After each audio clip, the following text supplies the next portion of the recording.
The fluorescent lights of the small diner hummed overhead, casting a pale yellow glow on the scuffed linoleum floor. The aroma of coffee and sizzling bacon hung in the air, mingling with a faint whiff of disinfectant. It was a Tuesday afternoon in late October, and the lunchtime rush had long subsided. Only a few patrons remained, scattered in the red vinyl booths, their quiet conversations barely audible above the hum of the ancient refrigerator behind the counter. Emily Carter sat alone in the corner booth, her hands wrapped around a mug of coffee, long cold.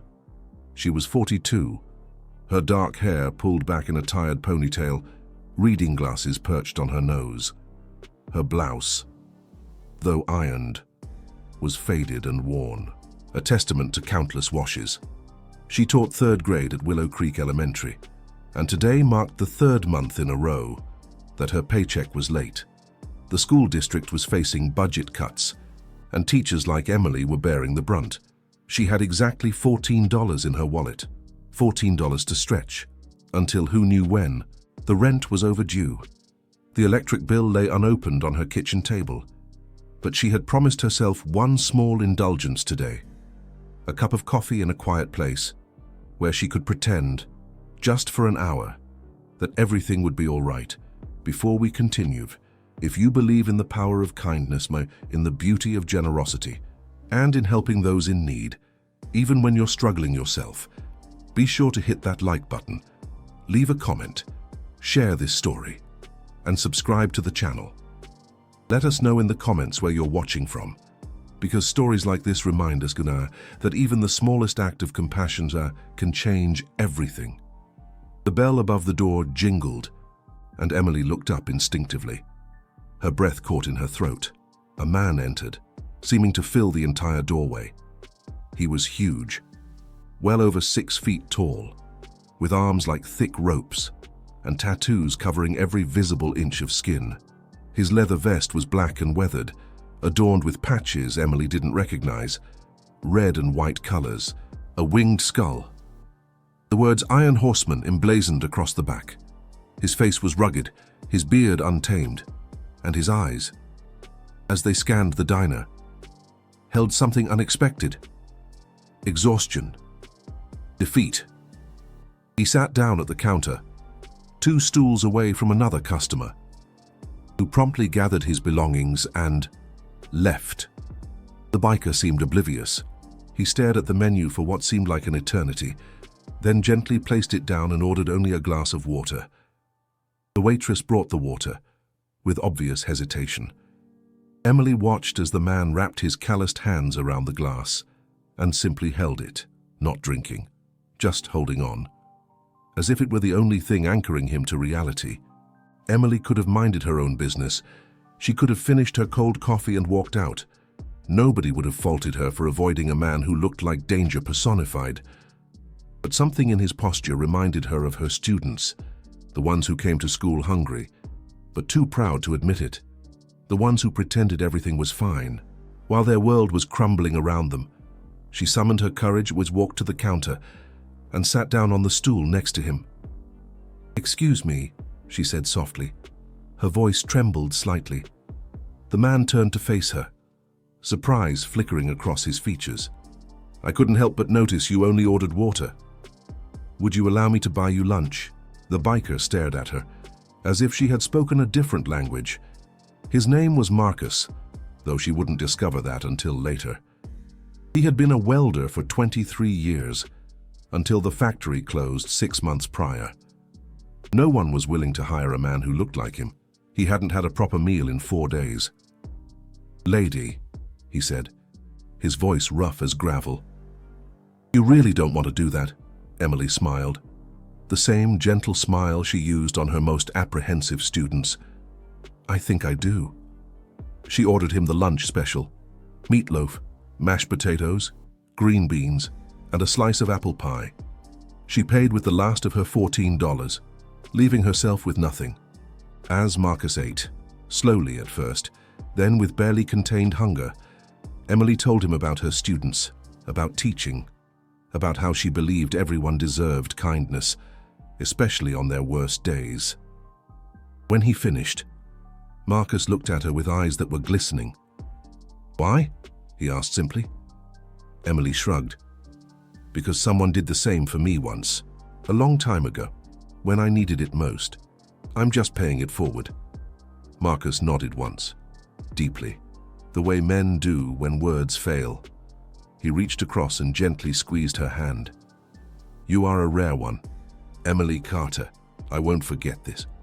5 days later, Emily was in her classroom after school, grading papers under the flickering fluorescent lights. The building was almost deserted, the hallways silent. Then she heard it, a distant rumble, growing louder and louder until it seemed to shake the very walls. She walked to the window, and her heart skipped a beat. Motorcycles, dozens of them. Big Harleys lined the school parking lot, engines idling, chrome gleaming in the afternoon sun. 90 bikes, 90 riders in leather vests, with those red and white patches.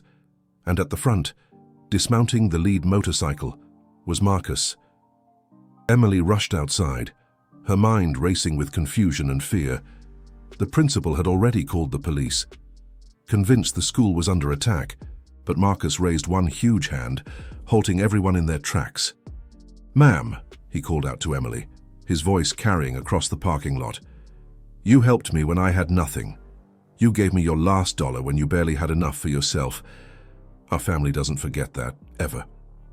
What happened next would be the talk of the town for years to come.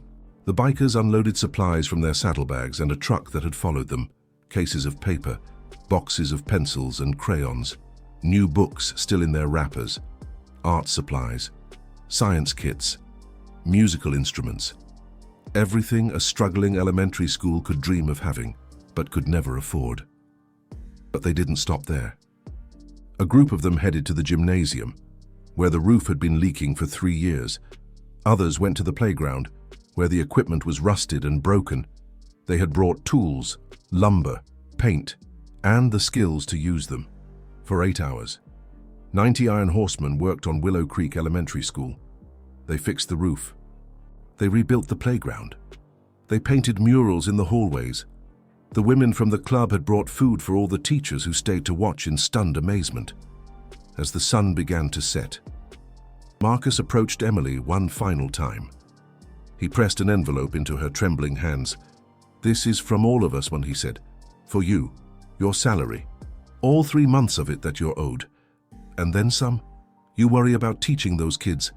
Let us worry about everything else." Emily opened the envelope and saw more money than she had ever held at once. Tears streamed down her face as she tried to push it back toward him.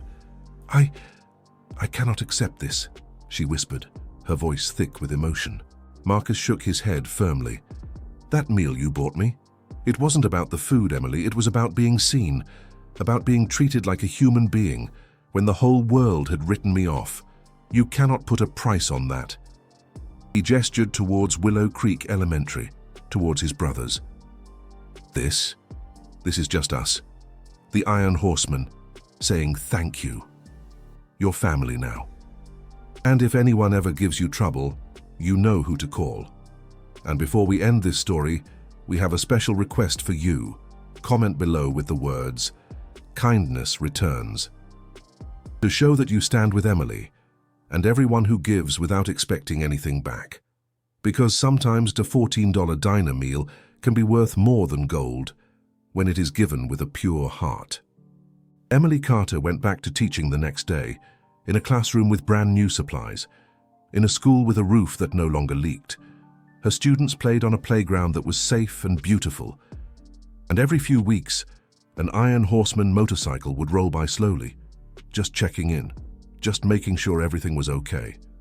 Because that's what family does. Family remembers. Family shows up. Family transforms a moment of kindness into a lifetime of gratitude. And sometimes a family rides 90 motorcycles to an elementary school to remind one teacher that she is not alone, that her sacrifice mattered, that in this world of cruelty and indifference, there are still people who pay it forward, who remember, who care. Emily gave her last $14 to a stranger at a diner, and that stranger gave her back something money could never buy: hope.